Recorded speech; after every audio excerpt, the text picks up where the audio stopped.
Hey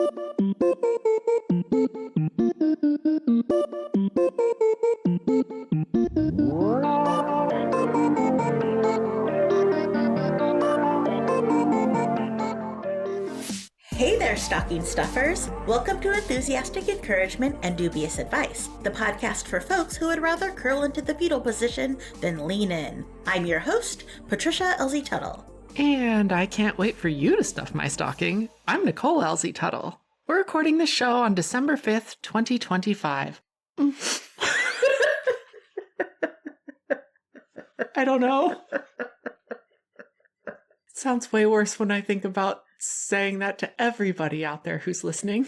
I think it was your inflection that time. You said it much better earlier. But you know what? This podcast is independently run, and we're hoping to be supported by listeners. Downloading, sharing, and giving us reviews and ratings are free ways to show us support. If you have a few bucks to donate, our Patreon memberships start at $3 a month. There are 3 tiers to choose from. And it's that time of year for us to remind you that you can gift a subscription to our Patreon to someone else. We make a great gift. You can also gift a subscription to the Enthusiastic Encouragement and Dubious Advice newsletter. And speaking of gifts, we have a bookshop affiliate site. You can shop all the books we mention on this show and some of the books I mentioned in the newsletter or just on the internet. And our affiliate site link is on our homepage, EEDApod.com. And if you want something to round out the gifts that Santa filled someone's stocking with, because I don't think he shops at our merch shop, we have a merch shop.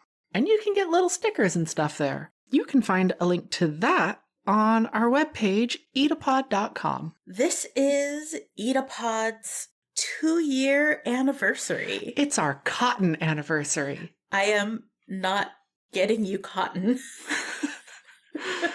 I don't know if I'd feel okay if you gifted me cotton. Maybe we need to go with the more modern anniversary gift for 2 years, which would be China. This would be our China anniversary. I'm a little confused, though. Do we have to get the show a set of China? Do we need to get, like, commemorative China? Oh, like royal wedding China, but it's us? Yeah. EEDApod commemorative plate. That sounds amazing. Or if we wanted to commemorate this with some sort of jewelry, the 2-year anniversary gemstone is garnet. I like a garnet. It's our garnet anniversary. Yeah, okay. Commemorative anniversary Garnets. necklaces? I don't know.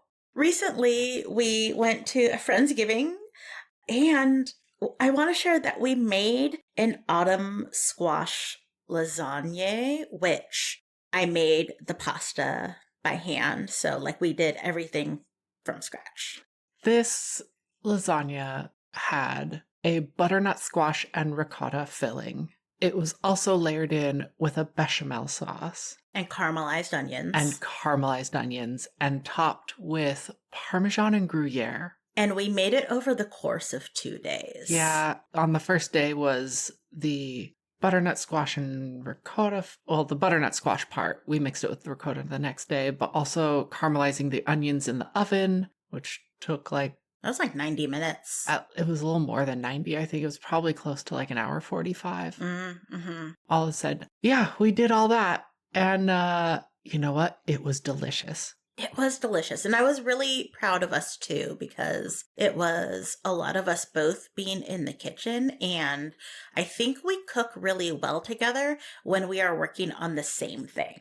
Yeah, it's like we get in kind of a really good rhythm together. Is that going to be one of our future things? Cooking with the Elsies?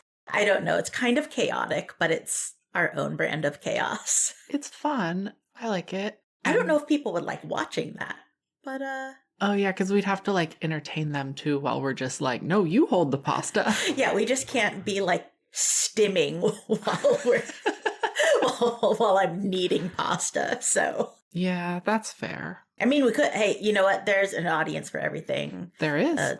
Including an audience for us that we are well aware of. Thanks, everybody. We love our audience. We absolutely do. From our enthusiastic encouragers all the way over to our dubious advisors. Yep. And those helpful helpers. Oh, can't forget about our helpful helpers. They're so helpful.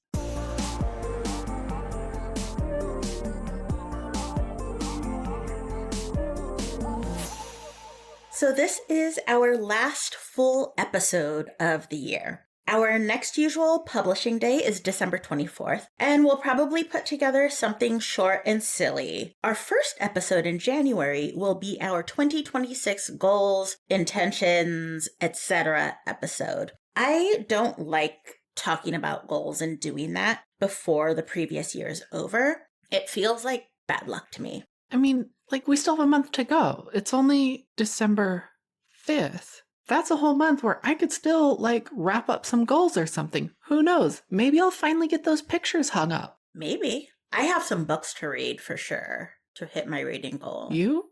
Books to read? Just kidding. I can't read. No, I'm kidding. Oh my God. I'm just winging it. I've just been winging it all these years. Context clues for everything. Everything's based off the cover. Everything. Yikes. Today, I want us to talk about some of the things we've learned this year and maybe some non-goal specific reflections. I really love that you ask me to do things like this with you, because otherwise I don't know if I would do it at all. It's just not how I approach the end of the year and stuff, or even have like milestones in my life like that where I'm like, let me think about my last year. But I think it's really good for me, so thank you. You're welcome. Thanks for doing this with me. One of the things that was really confirmed, or rather a few of the things that were really confirmed for me multiple times, is that I do much better when I have a routine or schedule or outside accountability, like our weekly workout class and posting the weekly accountability thread to Patreon. That has been helpful for me in checking off those things that maybe I've been dragging my feet on, and also helps me maintain focus.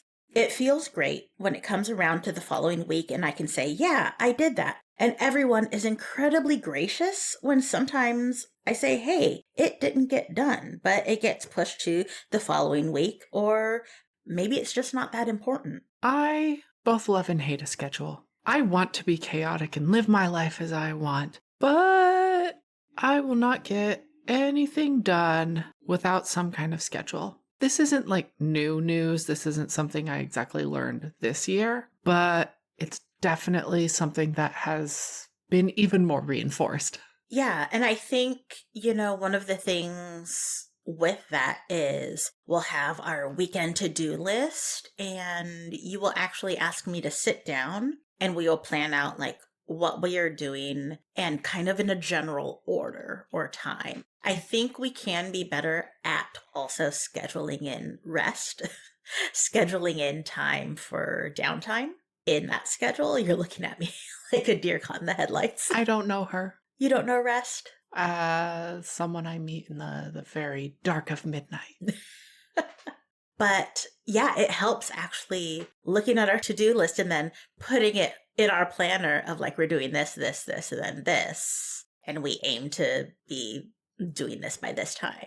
Yeah, it's usually like out of the house chore things. A lot of times, like, oh, we need to go to these places and do these things. But having like a planned leave time and the series of places we want to go to really helps me from getting stuck in like waiting mode, because I don't know what's going to happen. So I end up just like sitting there and waiting for you to tell me what's going to happen next. And that's not helpful. No, your time blindness hits you real hard sometimes. Yeah, it's, I don't know what we're doing, so I get stuck.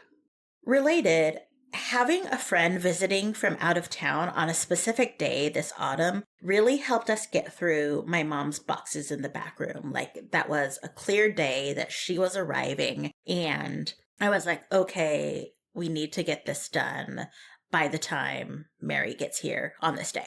Also, hey, Mary, hi. Thanks for visiting. We miss you. But it wasn't just the boxes, and I think that's a really important thing. We, with that deadline, were able to get that room into a kind of space that if we needed to host someone overnight, we could do it.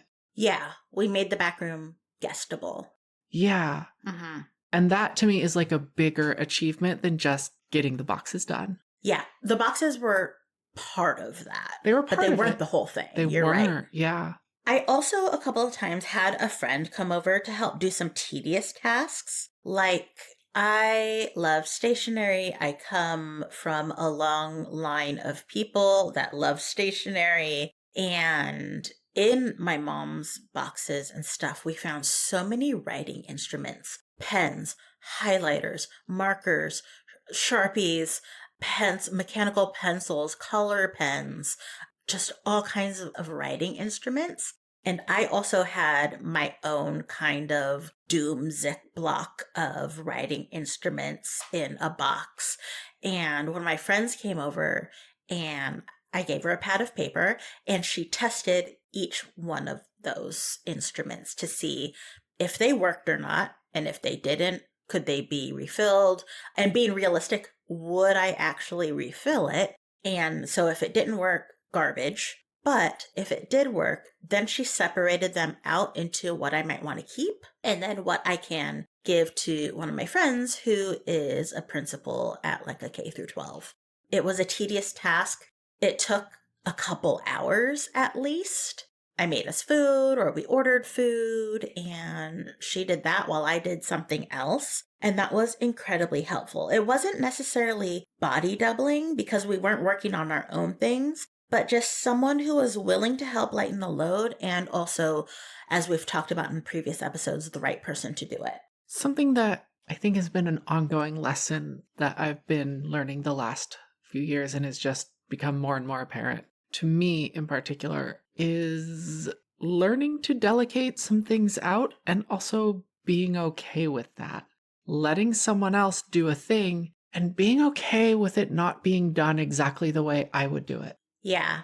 I feel like that's a constant struggle for me. Yeah. And one I'm definitely having to learn and like, hey, I don't have to be the planner. I could just show up to things. So been working on that this year. Just don't ever delegate like making cookies out to someone else. That's fair. Every time I have a cookie that's not mine, I'm just sad. One of the other things reflecting this year, if you have been listening, you'll remember we went to New York for my birthday, and that allowed me to rediscover a part of myself that honestly I thought had flatlined, right? That I thought had died. And I really felt like that scene in the movie Hook where Robin Williams is like, he doesn't know what he's doing. He doesn't know why he's there, who he is, who these kids He's think he just is. a lawyer. He's just a lawyer. And then they have the food fight and it clicks and that one kid goes up to his face and he's like, there you are, Peter. And like, that's how I felt after New York. I was like, there I am. There she is. There you are, Patricia. Yeah.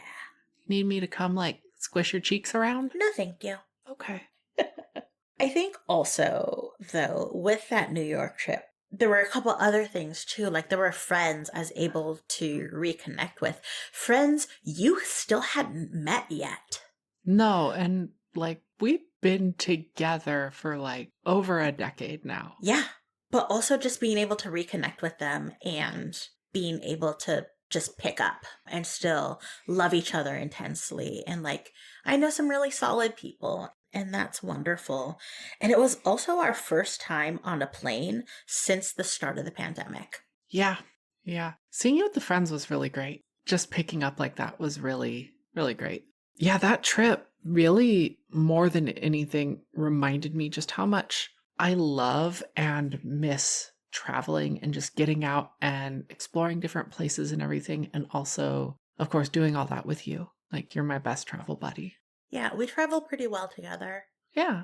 In practical things, I feel pretty solid in the jam making department. Like, we made jam this year with strawberries, and we also made cherry preserves, and we canned it like with a water bath, and they are shelf stable. And we tried making strawberry jam like a couple of years ago. It came out too thin, but this year it really clicked. Yeah. This year, you know, we've grown herbs and we have like a lemon tree and stuff. But this year I learned about like growing tomatoes. And garlic. And garlic. We did do garlic and some peppers that we weren't really fond of. And I discovered that, but also I learned about the joy of like just giving away produce to people and friends and them absolutely loving it.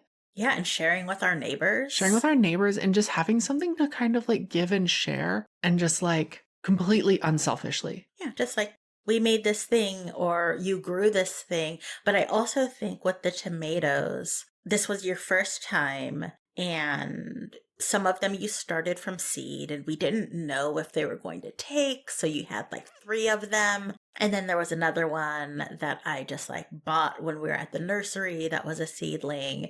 So you had 4 tomato plants. We didn't know if they were going to take. But the thing is, they all took. And we went from 0 tomatoes to like, oh no, too many tomatoes. Yeah, it was great. Yeah. Yeah, it was great.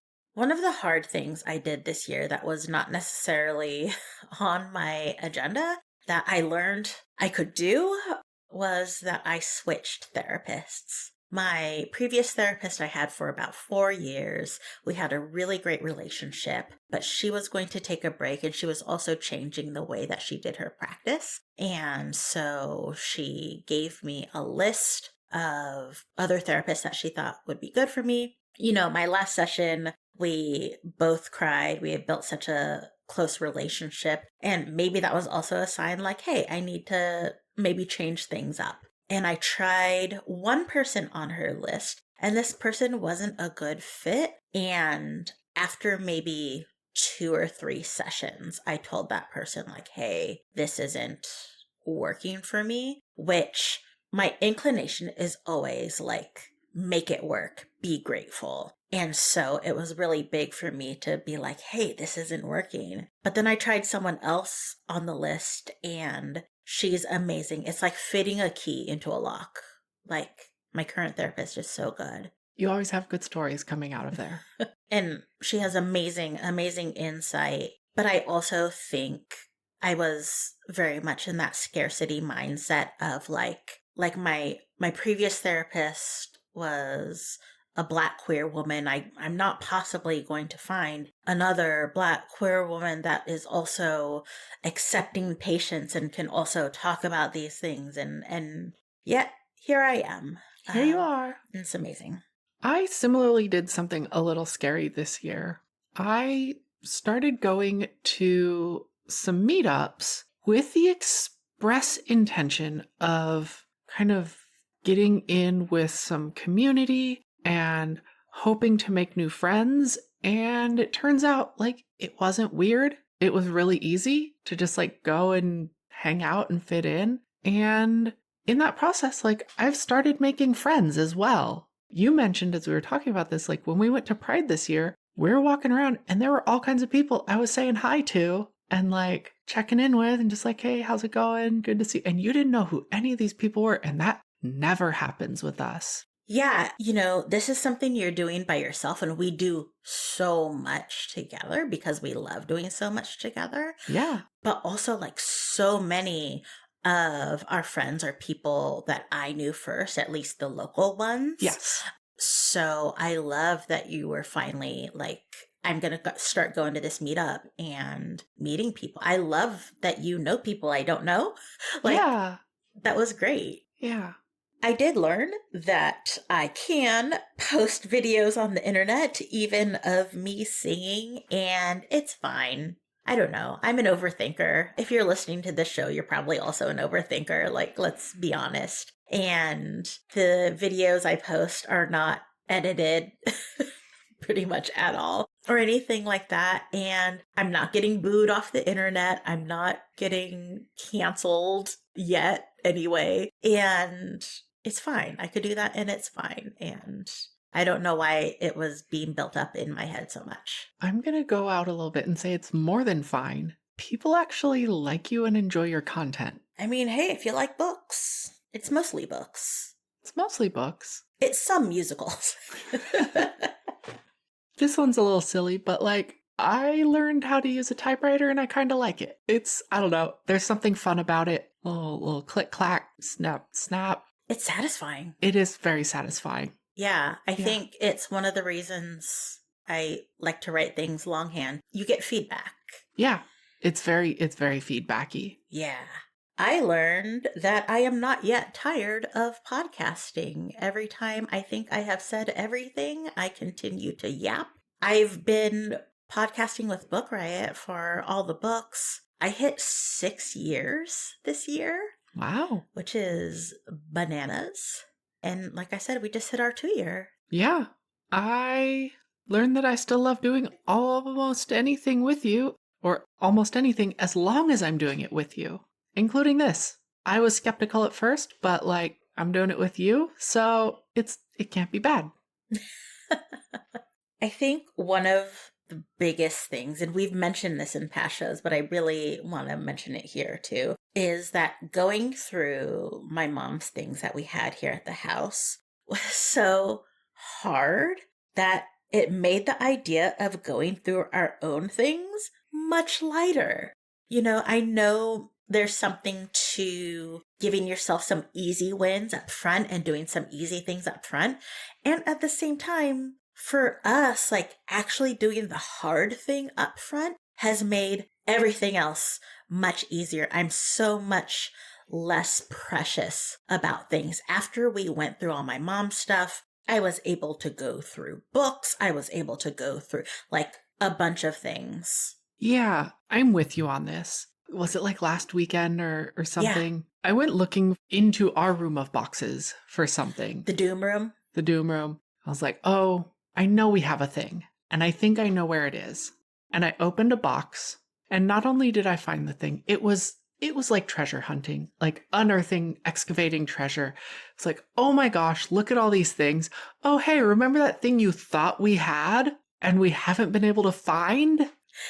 I found it. It's right here in this box that's been like right in front of us for the last 3 years. And like, this has totally shifted my mindset on going through these things. Because I've been a little anxious about it too. Like, it just seems like overwhelming in work. But after going through your mom's boxes, which had a lot more emotional gravity to it, and then taking a peek in some of ours, and it was like exciting. It was like, wait, we already have a salad spinner? Oh no. But like, it was kind of exciting. And that's shifted my perspective on it completely. Like, oh, this could kind of be fun. Yeah, agreed. And that, you know what? Should have thought of it sooner, because that's all stuff we got for ourselves. Obviously, we liked it at some point. That's the thing, too. Obviously, we liked it and wanted it at some point. So we're just going to go rediscover all that stuff. Sure. I also learned, and this is something maybe not more recently, but that friend hangouts don't have to be a whole thing. The theater kid in me wants to make everything a production, and it doesn't have to be. My friends can just come over and sit on the couch and we can visit. I actually have a friend who is waiting for some paperwork and certification to go through before she starts her next job. And so there has been one early morning last week and this week and probably next week where she will come over and I will make us both coffee and we will sit and hang out and chat. You mean you're not like every time a friend comes to the door, you're not like, Willkommen, bienvenue, can I get you coffee? I mean, maybe I'm doing that. I did make her biscuits last week, but that is also because I wanted biscuits. And I can throw biscuits together in like half an hour. So we had coffee and biscuits, and it was great. And I was at work. I wasn't here. I missed coffee and biscuits. Not that you let me have coffee anyway. No, you're not allowed to have coffee. But it's not that she doesn't let me have coffee. It's my doctor that doesn't let me have coffee. But yeah, I think I'm really trying to get better at embracing, like, not everything needs to be a production. Whether that's videos on the internet, whether that's friends coming over, like, not everything has to have the old razzle-dazzle. I'm on board with this, and my hope is that, like, the more that you and I understand this, like, we will have more people over. Yeah. And just, like, spend time with more friends. Yeah, and I'm also want to make it very clear, our friends are also very much on board with COVID testing before they come over. Yeah. And, we have a bunch of filters and we make this as accessible as we can too. Yeah, if we can crack windows, we'll crack windows, but we do have a lot of air filters in the house. Yeah. And I think one of the last things I want to talk about that really within maybe the past 2 to 3 months, I think actually as like autumn started, one of the things I'm really learning is that we are craving things to do that don't involve screens that we can also do together. Like I could do plenty of things without screens. I could read, I could crochet, I could do whatever. I could write snail mail, but specifically looking for things to do together. So we have gotten a couple of little 2-person games that we can play together or solo. And that's something that we've really been enjoying lately. Yeah, I second this. Things that we can do together that aren't screens, I'm so on board for. We now have a couple different games and I'm really excited to play them with you. I just, like I said, things we can do together and spend time with you. Yeah, and not, like watching a show together isn't really our thing. No, it's really not. Like, I want to be interacting with you, not just sitting with you and looking at another thing.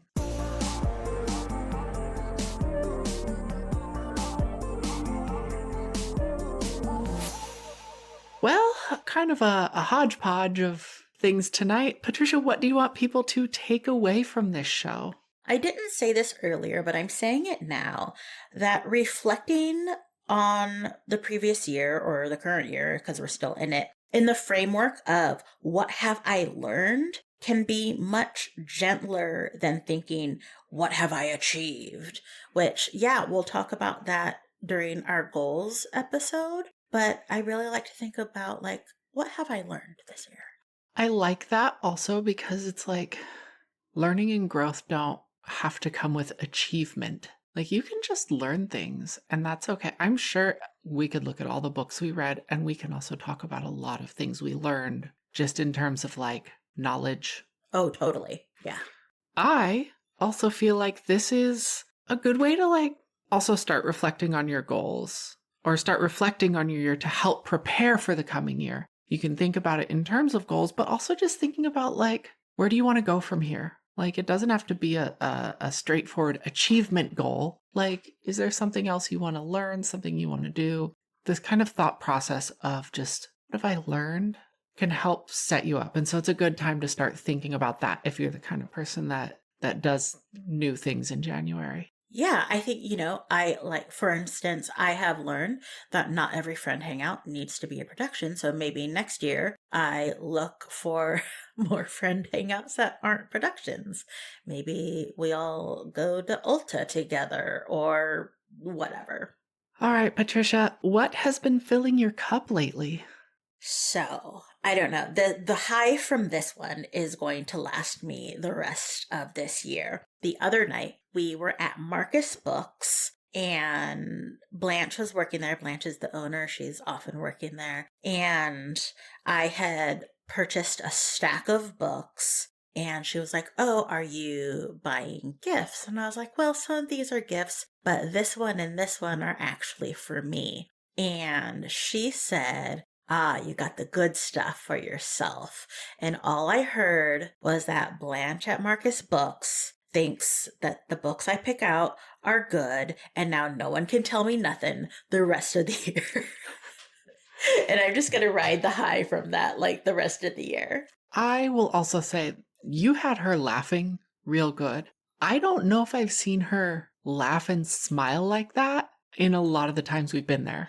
Well, yeah, I think it also depends on the times we've been there, because often we've been there when there's been like a lot more people, and also on the weekend, like it was a weeknight. Yeah. I don't know, the vibe was different on a weeknight. The vibe was different, and you had her laughing and smiling, and she told you have good taste in books. Can't tell me nothing. Yep. Nicole, what's filling your cup? Kind of in line with the just like doing things that aren't screens with you. The other night, we were working on our holiday cards, and we were like rubber stamping the envelopes. If you got one of our holiday cards, you know what I'm talking about. But it wasn't something that like required a lot of in-depth thought process. So it was really just us kind of hanging out at the table, doing a thing with our hands and like, I don't know, yapping, hanging out. It was just really nice. I know it was kind of later in the evening, but it was really nice. I really enjoyed that. And that kind of time with you was it's real nice. It's good. Fills me up. Good. Well, that's our show for today. We'd like to thank our awesome audio editor, Jen Zink. You can find her at loopdeloo.com, and we'll leave a link to that in our show notes. You can find the full show notes and transcript at eedapod.com. That's EEDAPOD.com. There you can also find a link to our Patreon, our bookshop link, and a link to the ongoing Enthusiastic Encouragement and Dubious Advice newsletter. You can also find us on Instagram and Blue Sky at EEDAPod, and email us at eedapod@gmail.com. We are nothing if not consistent. We would also appreciate it so much if you would subscribe and rate us on Apple Podcasts, Spotify, YouTube, or wherever else you get your podcasts that allow for ratings. It goes really far in helping other people find us. We would also appreciate anyone who can subscribe to us on Patreon. Support is going to help us keep this show going, especially without ads. You can find us at patreon.com/EEDAPod. In the meantime, we hope you find ways to be kind to yourself. Drink some water and read a book. We'll be talking to you soon. I said I still love doing almost anything as long as I'm doing it with you. I've known that. You've known that. That's nothing new this year, but it's all like, I don't know, it fit. It was good. The only two people I know who like to sit in traffic as long as we're together. Yeah, by myself, it's awful. If I'm hanging out with you, it's fine. Party. It's fine. Yeah. Let's go look at the cars and laugh at the people. Heyo.